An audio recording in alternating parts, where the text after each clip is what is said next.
for want to introduce Guy Middlebrooks, Vice President of Third Party Management. I think I got your title. Is that correct, Guy? Yeah, that is correct. For CubeSmart, one of the largest operators of self-storage in the country, really well-respected third-party management. You had mentioned when we were offline, I hadn't gone live yet, but we just opened the doors on our first facility in Sicklerville, New Jersey. Proud to have you guys managing that for us, and really thankful that you've taken the time to come and join me tonight. We have a pretty dedicated audience of people that are either already involved in investment in self-storage, either as investors or developers or buying their own smaller scale facilities, people that are super into learning about this space. So couldn't think of somebody I'm more excited to pick the brain of and ask questions to. I want to give a little background on Guy.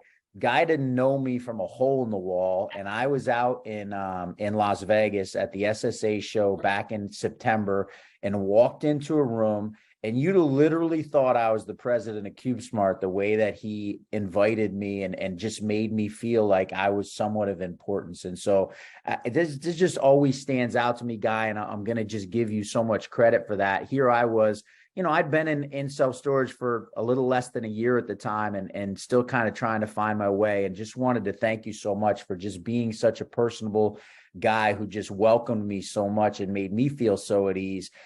Just something about you. And I hear that from everybody that I know that knows you. So before I go into asking you questions, just wanted to take a second and thank you for, having that kind of attitude and that kind of demeanor. Well, thank you. I appreciate it. Those are fine compliments, and it's a pleasure. We're in a fun business and a fun industry. I guess we'll talk about that a little bit. So yeah, happy to join you, and I appreciate that compliment. Yeah, I thank you so much for taking the time. And I always kind of start these interviews off by going back and kind of having you take me through your journey of how did you get into this. You talked about self-storage and what a fun space it is and what an exciting space to be in. We can touch on more about the performance of the asset class, but the people also. How did you get into this space? Take me back to the journey of how does Guy Middlebrooks end up in self-storage?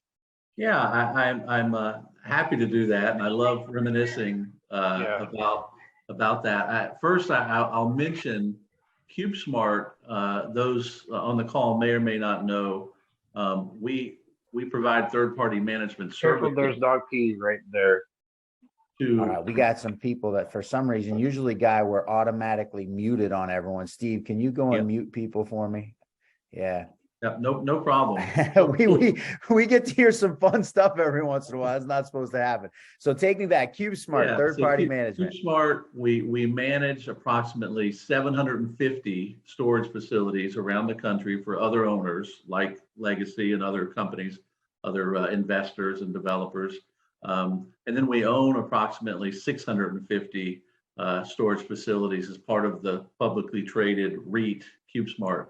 We're the third largest self-storage operator in the country, and our headquarters and where I live is in Pennsylvania, just outside of Philadelphia. We operate in, I believe, approximately 30 states around the country. That's just sort of a high level of Cube. My career here, I'm just starting my 18th year at CubeSmart and in self-storage. It's the only company in storage that I've worked at. Before that, I had a good 20-year career at Winn-Dixie Supermarkets down in Jacksonville, Florida, and did everything from bag boy in high school all the way up to a regional director, store manager, district manager in that business.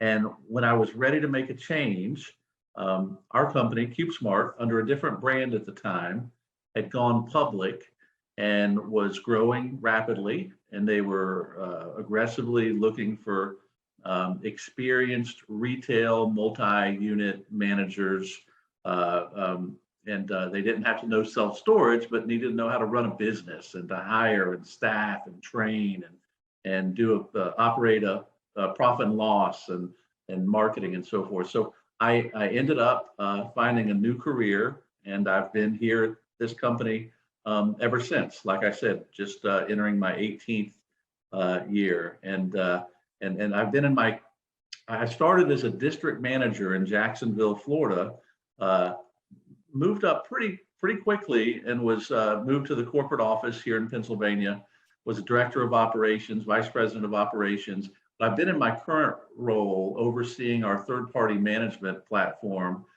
working with developers and investors for 10 years now. So I found my niche in this role. And so yeah, it's time has sure flown, that's for sure. That's amazing. I'm going to dig into that a little bit because as I was doing some background for this interview and some dates kind of jumped out at me with your evolution with CubeSmart. So I'm going to dig there a little bit. But before I go into that, you know, your job is to interact really with those 750, well, it's not 750 developers and owners of self-storage facilities. I'm guessing that there are less than 750 in the 750 stores that you guys manage. It's not 750 owners. There's a few that have multiple properties under you, but your job is really to go out and work with those owners to the benefit of themselves and also to CubeSmart. Tell me how important it is to have those relationships, right? This is something we kind of built this face group around is, you know, having people that support you and allow you to be successful at what you do. Yeah, that it's, and you make a good point. The approximately 750 stores that we manage, I believe we have about 220 ownership groups that own those. So some even more than 100 stores for one owner and quite a few in that 30, 40, 50 range, or 2, 3, or 4. And then there's a lot of one store only owners that we manage for. So everything in between. So it's a good point. It's definitely a relationship business. And anyone that's been in storage knows it's though competitive, it's a friendly industry in many ways. People are happy to help each other because typically when we do that, it means success for everyone. But yeah, so 220 different owners. When you think about why a CubeSmart or maybe others provide third-party management services, it's not easy because we're working with so many different ownership groups. Many of them have different opinions on things and different priorities depending on their investment. But and it's more than just an income stream. We make money and revenue doing it, but it allows us to grow store count as a company, which allows us some scale when it comes to marketing and other expense negotiating. Just from an internal cultural perspective, it allows us to promote people and hire more people and promote them from within and create new district managers and grow our call center, our national sales center. So as we grow, we're able to grow and develop others within the company, and that's that's something that we see as a positive. But then the relationships. I don't want to quote a number, but it's over $1 billion in the last 10 years that we have acquired self-storage facilities directly from the owners that we manage for. So from a relationship pipeline, and it doesn't mean that owners don't go out to market or hire a broker. Sometimes they do. More than often they do. More often than not. But it's still that those relationships, they do matter when it comes to the acquisition pipeline. How much of a percentage would you say, if you can put a number on it, and don't ever be afraid if I ask you a question that you can't answer, don't be afraid to tell me you can't answer. No worries there at all. But of the acquisitions that CubeSmart does, you know, if you were to put a percentage on it, what percentage would come from developers that you are actively managing for? Yeah, it is hard to put a percentage on there. Many times we'll get a first phone call from an owner who's considering selling, but they're still going to take it to the market. They're still going to go out there, and we may or may not be the buyer. So it's hard to put a number on that. But I would say, because of the relationships that we build with our owners, that we get that first call pretty often, and then it's just a matter of does it make sense, and are we going to be the highest bidder? So it's fairly frequent. how much, how important, I guess, or how much of an advantage does it give you that you're running that store and you're intimately familiar with the details of what's going on? Yeah, well, CubeSmart has a great reputation for doing what we say we're going to do when it comes to acquisitions and investments. Managing the store, we have access to all of the reporting. We can ask our district manager about the store. It's easy to go visit. So it puts us in a very good position, especially if moving quickly is important in that particular opportunity, because we have all of that insight. There's usually still a process, though. Brokers have their process that they go through. But if it's a direct deal, we're able to move probably much quicker than most could because we already manage the store. All right, so I'm going to rewind here and I'm going to go back to when you first joined CubeSmart. And as you said, the timeline was pretty quick when you went from being a regional manager. You stayed at that point, you were still in Florida? Yes, that's right. Yeah. And then they moved you up to Pennsylvania and correct me if I'm wrong, but I think it was in 2008 when you came on board with headquarters, right? That's right. Yep. You've done your homework well. Well, thank God for websites and CubeSmart actually has your bio written correctly. So that's a good thing. Listen, 2008 was like the most, traumatic real estate occurrence of my lifetime. And here you are working for self-storage. Take me back to 2008 in the self-storage industry. And of course, we talk about one of the benefits of this industry is how it's recession proof, recession resistant, call it what you will. What was the atmosphere that like in 2008 and how did things go in that environment? Well, I think like any business, whether it's real estate or self-storage or anywhere else, anytime you face a recession, there's a tightening of the belt. So operationally, we absolutely looked at every expense and looked at our org chart and looked at how we operated and where can we save at the store level, corporate level. So we absolutely addressed that and made some changes like most any other industry would do. What was interesting back then and what we saw, and if you look back at historical charts, you can absolutely see a dip in occupancy and see a dip in NOI and revenue for a short period of time during the recession. The dip was much less severe than other real estate types for sure. It was much shorter lived. What we saw back then was interesting.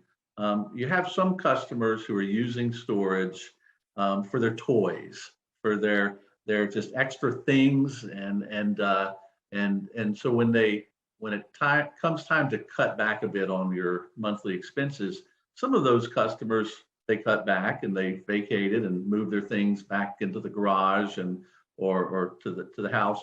But at the same time, there were downsizings and foreclosures and other housing related issues that caused people to need self-storage when they wouldn't have otherwise. So we did see a customer base of folks who were in a bit of distress, and they moved back home with their parents if they're younger. Maybe they bought a smaller place. Maybe they moved into an apartment, and it actually created demand for storage. So that helped balance out some of the folks that vacated to cut back on their expenses. And through it all, the industry as a whole and CubeSmart in particular came through it relative to a lot of other places. Safe to say, a little bit less scalded than some other asset classes, especially in real estate. I would say so. I think one of the things that we absolutely saw post that recession was during that time there was very little development. So the lending slowed down. The developers weren't able to get the deals done. So coming out of that recession, as the economy improved and things seemed to normalize from that perspective, you saw self-storage facilities. The population continued to grow. People use self-storage, so you saw occupancies and rents grow nicely coming out of the recession, which set up what was a big development cycle after that. So not to try to get too far ahead, but it kept coming out of it. There were some benefits to the industry with the lack of new supply deliveries during that time. Yeah, I know we've talked about this. You joined us, with Legacy for our Storage Syndicate Virtual Mastermind, and came and did an amazing presentation a few months back and talked about how there was sort of a peak of development like 16, 17, 18, where there was just a massive amount of new facilities coming online. That really hasn't slowed down too awfully much. And I think I read a statistic today where something like 15% of all facilities that are now online have come on in the last 5 to 7 years. So there's been a lot of development in the very recent past. Seemingly hasn't really affected the occupancy rates or the actual rental rates that you're seeing. Yeah, we've seen, well, we're coming out of a pandemic that, from a results perspective, helped our industry. Yeah. When people began working from home instead of the office, folks that would have normally not needed storage and vacated, they didn't. And that allowed much of that new supply that delivered during that peak season that you mentioned to finish leasing up. Rates were when you're full and have high occupancy, you're able to push rates. So rates went up in a way that we have never really seen before. And we didn't know what was going to happen heading into that pandemic. Right. But it actually helped benefit some of those stores that were open late in that development cycle that maybe weren't leasing up as quickly as we would want. So we saw that, but it's interesting now. I think savvy developers that know how to find good sites in good growth locations where it's undersupplied will still be able to find those sites and that make sense. But we have seen a bit of a slowdown in just recent months, I would say. Most likely it's interest rate related or construction cost related. But that's good for those developers who are active no matter what, and they're out there looking, because I think their opportunities will pop up with fewer out there being as active. Something we literally talk about in the office every day, right? We were kind of, certainly not red waters by any stretch. There's not so many people doing self-storage development that you're competing like you would if you were doing multifamily or single family fix and flips or something like that. But definitely the space has drawn some attention over the last 10 years. And so having some of that pullback and some people get a little conservative, for those of us that are still looking to be active, doesn't hurt us in any way, shape, or form. I'm going to go back to 2020. I was looking at your stock as I was kind of preparing for this, and March 15th, I think you guys were trading in the mid 30s in March, and then all of a sudden a significant crunch in your stock price in that immediate aftermath of everything getting shut down. How important is it that self-storage is then deemed a necessary industry? Well, when you think back to March of 2020, when we all realized we're definitely in a pandemic situation, there was so much uncertainty because we've never been through anything like that. But it did not take long, just a matter of weeks, not months, for our industry to be deemed as needed and required, and because of who we do business with. We are storing with emergency workers are storing with us, plumbers and electricians and vendors and pharmaceutical representatives, folks that need to be out there doing their job. So once we realize that we're going to be okay, and we're going to be able to stay open, then we also started seeing very quickly that folks weren't vacating like normal. They had slowed down. There was a slow time. I can't say for sure, but somewhere about 4 to 6 weeks or so when right. COVID really hit, that people were, I would say, afraid or concerned to even go out of the house. That's back when people were wiping down their groceries when they got back from the supermarket. Right. So there was a time where things slowed down, but But once we were deemed essential and were allowed to, we knew we could stay open in every state. Things started turning a different direction pretty quickly after that. Yeah, I was going to say, was there anybody at CubeSmart headquarters that I could have foreseen, the next year and a half into the middle of 2022, your stock price all of a sudden up in the 50s? Yeah. Hard for me to comment on stock price. There's so many variables. So let me rephrase that question so you can do it. Was there any way for anyone at CubeSmart to think that the pandemic was going to set off what was one of the most financially successful times of the industry? I think initially, I don't know that anyone out there could have ever predicted how the pandemic would affect self-storage business in the positive way that it did. We watch results so closely, and it's real time, and our reporting and the way we're able to make changes and pivot. It's very impressive when we see a trend. It absolutely advanced our necessity to roll out our contactless rental, smart rental. And many of the other companies did something similar, so customers could find a storage unit online, select the location, the size, sign up for the unit, sign their lease, enroll in their insurance, and actually get an email with instructions on how to get into the property. All of that being done in a contactless manner. So that the whole pandemic and early on pushed us and others to really move quickly. And fortunately, we had already contemplating having contactless rental in the future. That just it sped up the whole process. But hard to say that anyone could have predicted how it worked out for us. Yeah, it's interesting to hear. And now, of course, Jerome Powell and the Fed last year took some serious steps with interest rates and really changed that. As developers, we're feeling that, that what you can go borrow money from is nowhere near what it is a year ago. How's that affected CubeSmart in general? That my daughter decided to make an appearance. She's a star in the making. How's that affected kind of your trends and what's going on as we're now starting to come to this place where life is getting back to normal, normalizing, I guess. And, what are you seeing as far as rentals? You had mentioned when the pandemic first happened, people weren't moving out at the same rate, yet very quickly after that initial 6-week, 2-month period, rental rates, people were still trying to rent. What are we seeing happening now?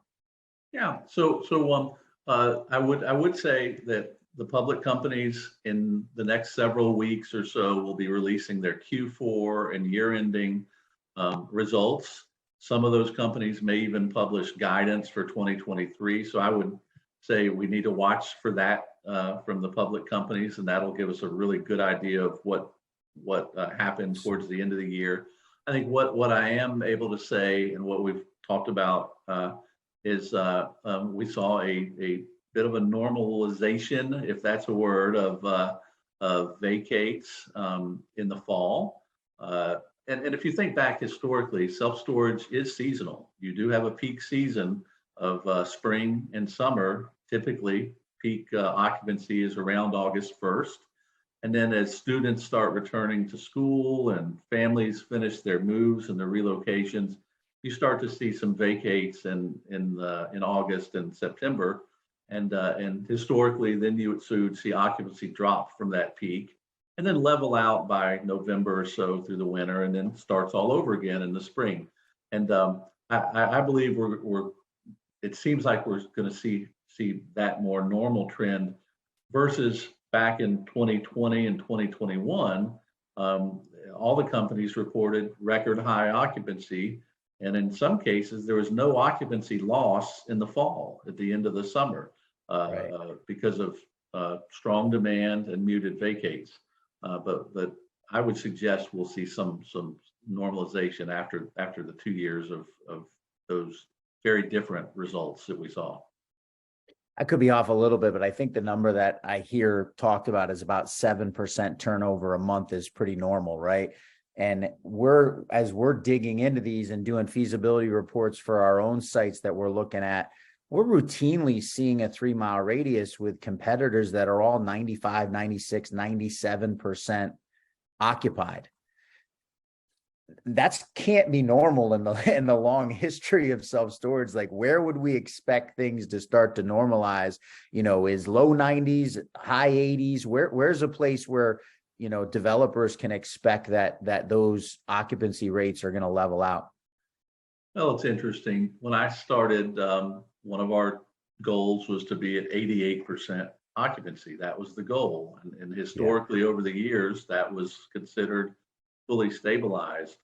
As more of the general public continues or starts to use self-storage, we did see during that 2015-16 occupancy on same store, stabilized stores year over year, get into that 90, 91%, 92. But then COVID, the average occupancies were somewhere in the mid 90s.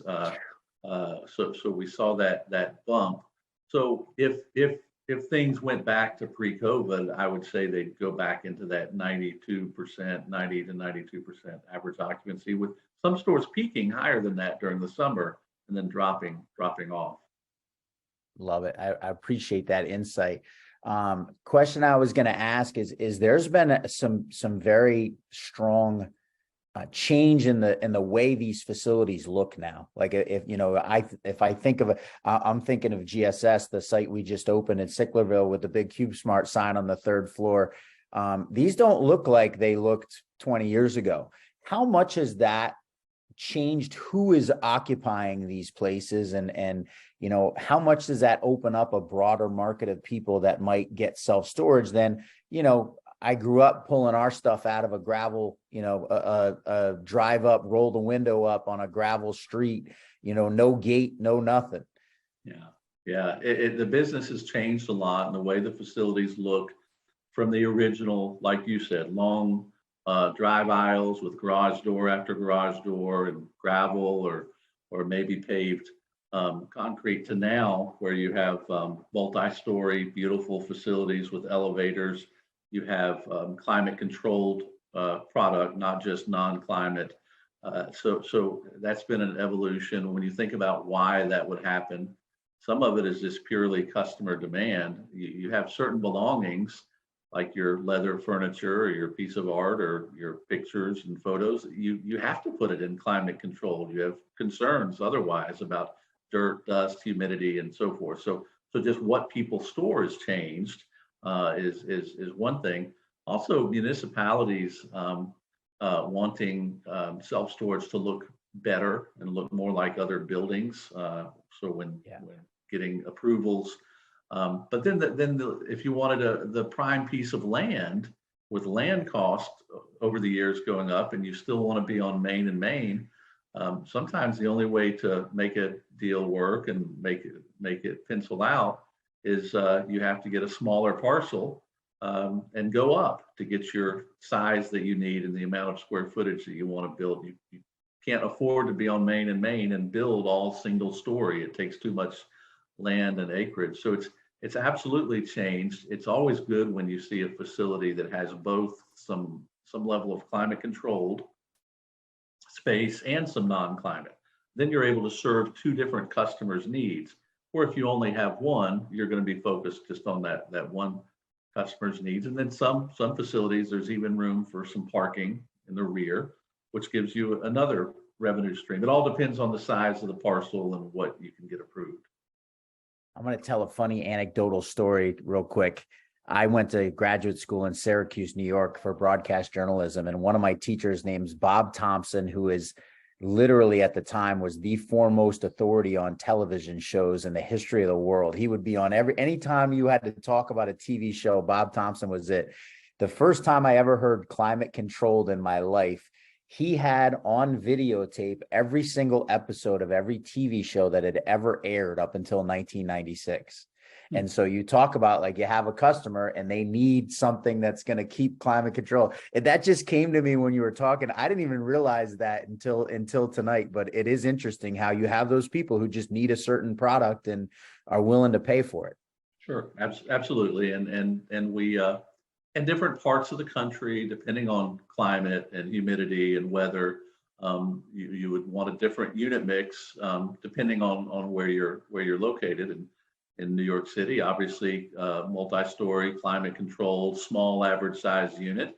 But out in the suburbs, some non-climate and some climate and some larger size units make sense. So I'm going to pick your brain now as somebody who deals with, as you said, 220 different ownership groups and developers and kind of, if you had to say a couple of things that have distinguished people that have been successful in developing self-storage, what would be some things you think really have allowed those that have been successful to really find success? Yeah, I would say, and I say this in a positive way, it may come across otherwise, we all need to stay in our lane. And if you hire a management company that's a professional, proven management company, trust them to manage the business. That's why you hired them. Most likely, you're not the best one to, if you're a developer, you're a construction guy, you're a feasibility expert, you're good at getting approvals and entitlements, and you're great developing and working with architects and engineers. It doesn't mean you're going to be an expert running day-to-day self-storage. It's actually a more complicated business than most realize. I think folks will look at a self-storage facility and think, how easy is this? It's 3 metal walls and a concrete floor and a garage door, and you just collect the rent. But there's absolutely complications. There's a lot of sophistication in today's self-storage business, and operators are very smart in how they do their business. There's also legal aspects, delinquency, selling a customer's goods at an auction if they haven't paid. A lot of risk there, so you have to trust your manager. So and then find a manager who's somewhat like-minded, and spend a lot of time vetting the relationship before you make the decision. And that way, when the store does open up, you're going to be on the same page on how things should go. So those are just some maybe pieces of advice. And there are some owners or developers or investors that are probably best suited to self-manage because personality-wise, they need to be very involved and they have strong opinions. And we always try to find out ahead of time if that's going to be the situation and make recommendations accordingly.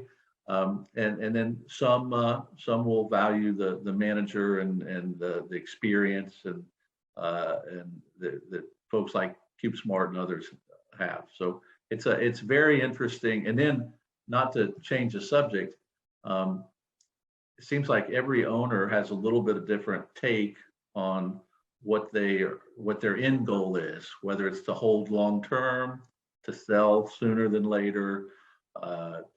Some want to see occupancy growth as fast as possible so they can show their investors that they picked a great site. Some would much rather, but they're willing to see that at the cost of the rent rates or promotions and giveaways. Or some others would much rather see the higher rent rates, even if it's a little slower lease up and fewer promotions. And some are more focused on cash flowing and getting to break even. Some are most concerned about covering any debt. So every owner seems to have different priorities, and a good management company like Cube will work with that owner to figure out what are those priorities, and let's do our best to help get you there. Love that. And I think that goes back to a topic that we talked about. You kind of touched on all the different parts that are here, right? You have a developer, you have a feasibility person, you have the guy who's really good at going to the city and getting permission for this thing to get built. You've got the GC who actually builds the thing. And I think that's a really neat thing about CubeSmart. you guys, you handle your part of it, right? And yet you develop those relationships with all those other pieces that are so important in making it a successful project for everyone. Very well said, Thaddeus. Thank you. Wanted to kind of dig into that about playing off of this idea of what makes a developer successful. I was listening to something the other day, and it was kind of a doom and gloom, like the bubble is coming for self-storage, right? People have overbought, it's oversaturated. Any reason for you to believe that that's the case? Well, I think we've seen in previous cycles during the last big cycle, and when the deliveries were hitting in 15, 16, 17, and 18, there were some markets that prior to that were undersupplied. They had not had much new supply. Rent rates were very high, occupancies were very high, but a lot of developers went in and found locations, and they all seemed to deliver not only close to each other physically, but from a time period, they all opened within months of each other. And we absolutely saw what happens to rent rates and occupancies when too much gets built at one time. And many developers learned a little lesson there, and we all did. So there is when you think about the risk of self-storage, oversupply is the big risk. There's only so many people that need self-storage in a given day. So you have to do your homework, and you have to understand what's happening in that market and how many other starts are there out there, and so forth. So there is that piece. The biggest risk, I would say, is oversupply in a particular market. The unique thing about storage is it is a 3-mile radius business. So approximately 80% of our customers at each storage facility live within about 3 miles.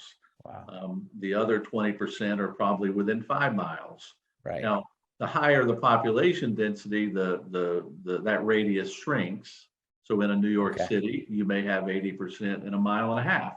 And then in the more rural or suburban areas, 80% may be in 4 miles or 5. But that 3-mile radius rule really is, we know it's accurate because we're able to take our rent roll at our facilities and map them out where they live in Google Earth. So there can be a market with a lot of supply, but there may be a pocket in that particular market or MSA that there has not been any supply, and it's a opportunity. But back to the when you think about development, we for the most part rely on developers that know their local markets. They know the local governments and how to get through the process and get approvals. And though we do some expansions at some of our current existing facilities, typically on development projects where we invest, we do it through another developer who's an expert at developing. Love that.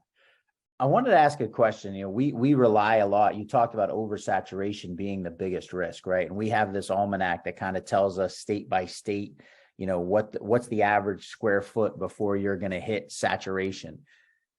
How do you come up with that number? I think about this quite frequently because it varies wildly, right? I'm from Massachusetts and the number's incredibly small up there. I live in New Jersey now, the number's small here. You go down to Texas, the number's nearly 3 times what it is in New Jersey. How real is that number, and how do we figure that out? How does that even come about as a number? Yeah, the industry has for many years looked at how much existing net rentable square feet per capita is in place in a 3-mile radius or whatever that radius. And I would suggest that it's important to understand that and to use that as one of your criteria. But there's a lot of other things, not only population density, what percentage of renters versus homeowners, what are the incomes? Most importantly, are the existing self-storage facilities full year-round? Right. Are they highly occupied, and what are their rent rates? Not just today's rates, but 12-month average or 24-month rolling average rent rates. Those are the things that are also very very important. And then understanding the supply that may be coming. Right. Whether you use a software and pay for one of the reports, whether you have a consultant that does a market study, however you track it, maybe you go to the local building office and just ask, is there anyone else planning? But understanding what's coming is really, really important. From you guys' perspective and history, how close is too close when multiple facilities are opening up next? And I don't even mean by geographic. Obviously, within that 3 mile would be considered the same market. But timeline wise, like how many months do you really need to be open ahead of somebody before them opening is really going to have an impact on your lease up? Every market's different, but I've been watching these lease ups and these new openings for quite a few years now. And if there can be a full year or so between openings, it really does help, because you'll gain the most occupancy during your lease up during year 1, because you start at 0, you have no vacates. So all your rentals become net positive rentals. But by the time you're open 6, 8 months, a year, or 2 years, folks that have moved in no longer need the storage, so they're moving out. So it makes it harder to grow that last 50% or 40% of occupancy. So when you have if you have another competitor that's also opened up fairly close by that you compete with at the same time, that just puts even more pressure on achieving those rentals that you need to get that first year of success. Right. Perfect. I appreciate that insight, as because again, you have to know the pipeline that's coming, but sometimes, and this is the fun risk that developers take on, right? You have the project, you've paid the hundreds of thousands of dollars to get through permitting and all your plans, and all of a sudden you find out somebody else is coming, and there's not a whole lot at that point you can do about it. So I appreciate that insight into the timeline. That's fantastic. Any other, and I'm going to give you a chance just to for the people that are on here that are, developers or investors, any other things you could give somebody as just some advice that going into it, they should have eyes wide open about? Yeah, we've talked about most of the main important things. So supply, what is the right brand? Who is the right manager? Every market's a little bit different. Many developers who have multiple sites, like your group, you will use different managers because it's not always one manager fits all opportunities. So I think being open to figuring out, and one thing that I will just be very frank with, you don't necessarily want multiple stores of the same brand on the same website too close together. You want to because they can compete with each other, and that's a concern. So when considering a manager, I always say, call me or my team, because we'll tell you the truth. Is it best that this is a CubeSmart, or is it probably not in the best interest of the developer that it's a CubeSmart? You have to have some folks that you can trust to have those conversations. When you think about opportunities, and this is more personal, I believe that getting greedy can be dangerous. And even when highly occupied, I think we ought to be measured and be smart about our existing customer rate increases and how hard we push. I think we want to be smart when it comes to when things aren't as good. We still need these customers in these storage buildings. Right. So I think being a little just measured, because you can push the rates doesn't mean you necessarily should all the time. Right. But when you have a platform that's able to test all those things to see what works and what doesn't, how's a customer respond, and I know we do a lot of testing, A/B testing, ABC testing, whether it's on promotions and pricing and existing customer rate increases, website presentation, what customers see on their phone. We're constantly testing, and that helps us determine what makes the most sense long term. We look at we have a long term view. We're not sellers, so we operate stores for the maximum revenue over time. Love it. You're not trying to make a quick buck just to maximize your facility and get out of it.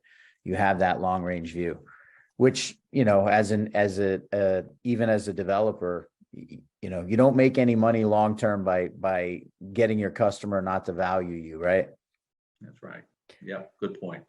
Guy, we're coming up hard on 7:45, and I'm going to honor your time here. I like to finish up real quick. I want to just say again, I'm going to go back to what I said at the beginning for those that weren't here. You are absolutely the perfect person to be the guy from CubeSmart that's interacting with the owners of the individual facilities.